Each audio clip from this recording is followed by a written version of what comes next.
Merhaba değerli dostlar. Ayşe'nin Ürgevi YouTube kanalıma hoş geldiniz. Şöyle gördüğünüz gibi altın ilmek koton türü bir iple karşınızdayım. Bugün model anlatımı yapmayacağım. 4 numara tığım var. 1,60 milim. Daha önce modeli anlattığım bir modelimin kol ve yaka kesimini anlatacağım. Yelek yapmak isteyen arkadaşlarımız için şöyle pratik bir şekilde kol ve yaka kesimi nasıl yapabilirsiniz hanımlar. Bu şahane modelimin kol ve yaka kesimini size anlatacağım hanımlar. Siz eğer ilk kez bu videomu izliyorsanız model kurulumu videomu izlemediyseniz linkini açıklama kısmına bırakacağım. Oradan tıklayarak izleyebilirsiniz hanımlar. Şöyle modelimizi tamamladık hanımlar. Bu şekilde. Şimdi bir zincir çekiyorum ve dönüyorum hanımlar. Şöyle sık iğne olarak burası bizim kol altı olacak. Sık iğne olarak döneceğiz. Trabzanın tepesine batıyorum, sık iğne. Zincirin altından giriyorum, sık iğne. Trabzanların tepesine tek tek sık iğne, zincirin içine 2 tane sık iğne yaptım hanımlar. 1 2. Burası kol altı oyuntumuz olacak hanımlar.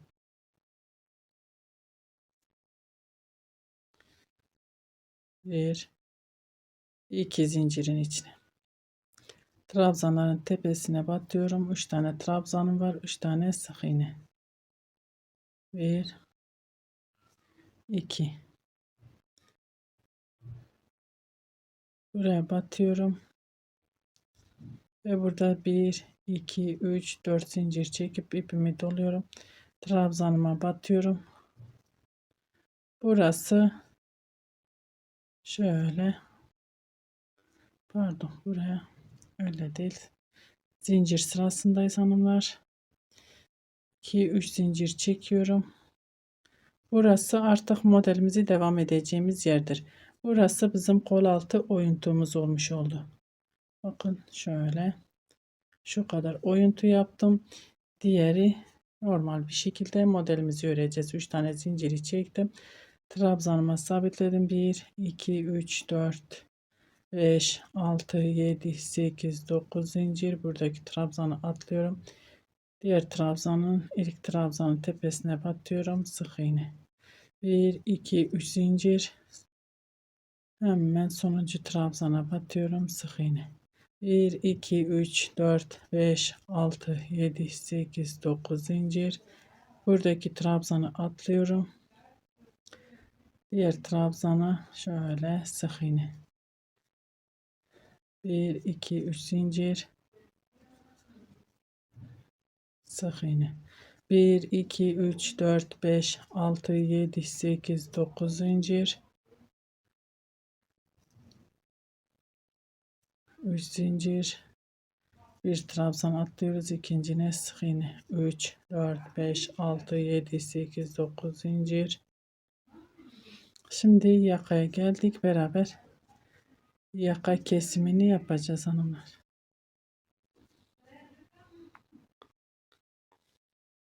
1 2 3 4 5 6 7 8 9. Ben buradan kısmıyorum hanımlar. Potluk olmasın diye 1 2 3 zincir, zincirime batıyorum. Şöyle sık iğne. 1 2 3 4 zincir ve dönüyorum. İpimi doluyorum. Buraya batıyorum. Şöyle 1 2 tane trabzan. Şimdi hiç zincir çekmeden ipimi doluyorum. Ya da şöyle bir zincir çekip ipimi doluyorum. Buradaki bakın şu trabzanlarımızı yapacağız. 1 kapatmıyorum. 2 3. Burası yaka kesimin. Hepsini beraber kapattım. Şöyle kesim yapmış olduk. Arada bir zincir çektim. 1 2 3 zincir, ipimi doluyorum.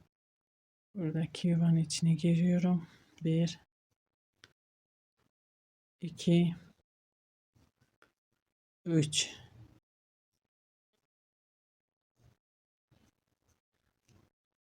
1 2 3 zincir.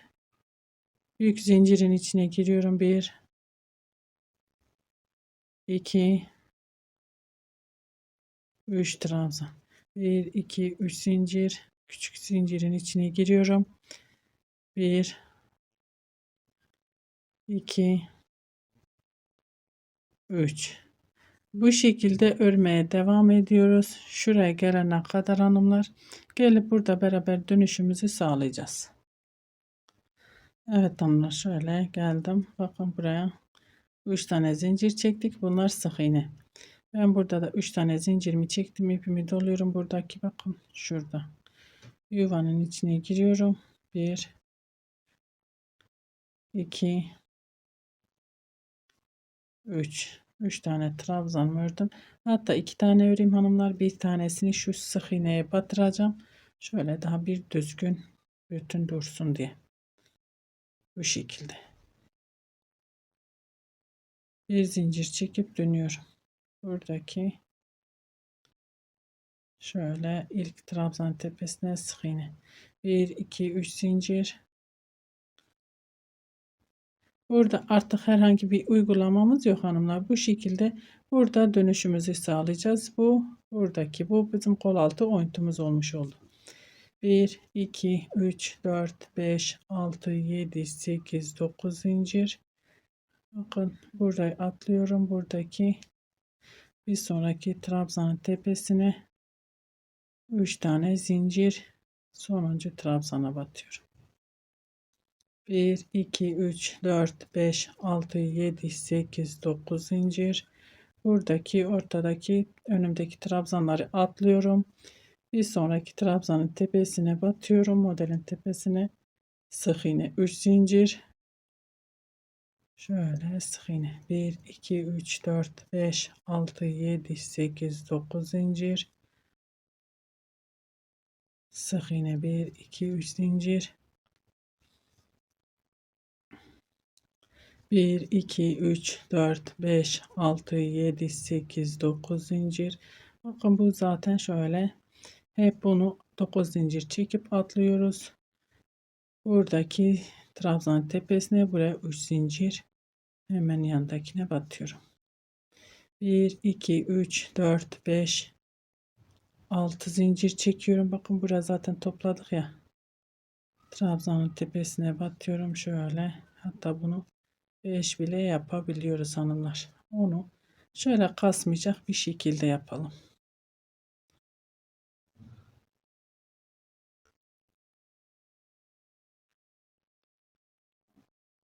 1 2 3 zincir çekiyorum. Tamam. Evet. 1 2 3 zincir, zincirimin içine batıyorum. Burası bizim kenar. 1 2 3 4 zincir çektim, döndüm. Zincirin içine batıyorum. 1 2 trabzan. Burada bir tane zincir çekiyorum, ipimi doluyorum, buraya atlıyorum, buradaki yuvanın içine giriyorum hanımlar. Bu şekil. 1 2 3 trabzan. Burada arada bir zincir çektim, burayı atladık. Bakın şöyle daha düzgün durması için kesmemizi 3 zincir, 1 2 3 1 2 3 zincir. Bakın küçük yuvanın içine giriyoruz, 3 zincir. Bu şekilde sıramı tamamlayacağım. Tekrar dönüp yaka kesimine gelince yakaya beraber devam edeceğiz hanımlar. Şimdi örmeye devam edip döneceğim. Beraber devam edeceğiz. Evet hanımlar, şöyle yakaya geldim. Bakın bu da küçük şöyle yuva yapacağımız yer, kenarda o şekil. Şimdi burada ne yapıyoruz? Bakın buraya geldik. 1 kapatmıyorum, sık iğne yapıyorum. 2 kapatmıyorum. 3 üçünü beraber şöyle sık iğne olarak kapatıyorum. Burada yine kesim yapmış oldum. Diğer bakın trabzanın tepesine geçiyorum, yine sık iğne. 1 2 3 zincir. Buradaki zincire batıyorum, sık iğne. 1 2 3 4 zincir çekiyorum. ve dönüyoruz. Burada hep ördüğümüz 2 tane trabzanımız var dönüşte hanımlar, zincirin içine.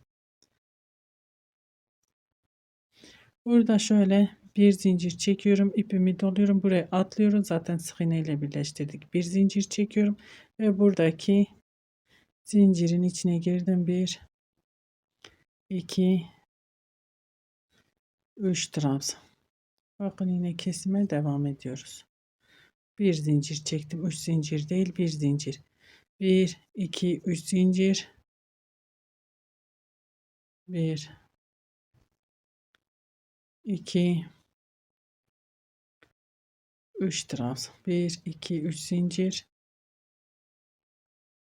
1 2 3 trabzan. 1 2 3 zincir ve devam edeceğiz. Burada gördüğünüz gibi herhangi bir işlemimiz yok. Tekrar geri döneceğiz. Yakaya gelince beraber devam edeceğiz. Evet hanımlar, şöyle yaka kesimine geldim. 1 2 3 zincir çekiyorum, buraya atlıyorum, buradaki trabzan tepesine batıyorum, sık iğne. 1 2 3 zincir, şöyle zincirime batıyorum, sık iğne. 1 2 3 4 zincir ve dönüyorum. İpimi doluyorum, zincirin içine giriyorum. 1 2 tane trabzan zincirle beraber 3 oldu. Bir tane zincir çekiyorum, buradakini atlıyorum, bakın şunu atlıyoruz buraya. 1 2 3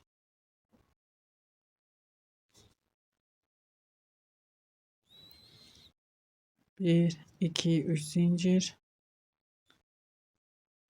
ve trabzanlarımı örüyorum. Şimdi yine sıramı tamamlayacağım. Döneceğim. Gelip yakaya beraber devam edeceğiz. Evet hanımlar, şimdi yine şuraya geldik. Bakın 2 tane şöyle küçük yuvanın içinde burada yaptığımız işlemin aynısını yapacağız. Bakın burada şöyle sık iğne ile buraya batıyorum. Kapatmıyorum. 1 İkisi yan yana gelince aynı şey yapıyorum. 2 3 hepsini bir kapattım. Diğer kenara geçtim, sık iğne. 1 2 3 zincir ve kesimi de bu şekilde bitiriyorum hanımlar. Bakın şöyle, siz zaten devam edecekseniz bu şekilde devam edeceksiniz. 1 2 3 4 zincir ve dönüyorum. Artık kesimi bu şekilde bitirmiş oluyoruz. Bu ikisi, şu iki küçük yuvada yan yana gelmemesi lazım. Gelince model bozulmuş oluyor hanımlar. Bitirdiğinizde de ona dikkat edin. Bakın bir zincir çekiyorum, ipimi doluyorum, şuraya batıyorum. Hatta 2 3 zincir çekip şöyle, çünkü kesimi bitirdim. 1 2 3 buradaki sık iğne ile atladık. Büyük yuvanın içine girdim ve normal modelimi örmeye devam edeceğim. Ben birkaç sıra öreceğim. Modelim tam ortaya çıksın, kendini göstersin. Şöyle yaka kesimi biraz düz ördükten sonra daha bir güzel kendini gösteriyor hanımlar. Ben bir iki model daha öreyim düz bir şekilde, artık kesim olmayacak, düz bir şekilde örmeye devam edeceğiz. Burada yaptığımız uygulamanın aynısını burada devam ettireceğiz. O şekil örüp geliyorum. Evet hanımlar, şöyle gördüğünüz gibi şöyle kaç model düz ördüm kesim olmadan. Yakam şahane oldu, gerçekten çok güzel oldu. Kol altı da aynı şekilde.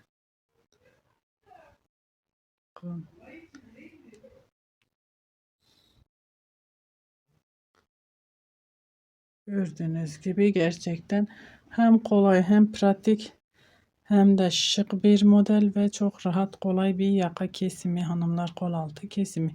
Umarım anlatabilmişimdir. Şöyle arka yüzünü de göstereyim. Beni tercih edip izlediğiniz için çok teşekkür ederim. Bir dahaki videomuzda görüşmek üzere. Hoşça kalın.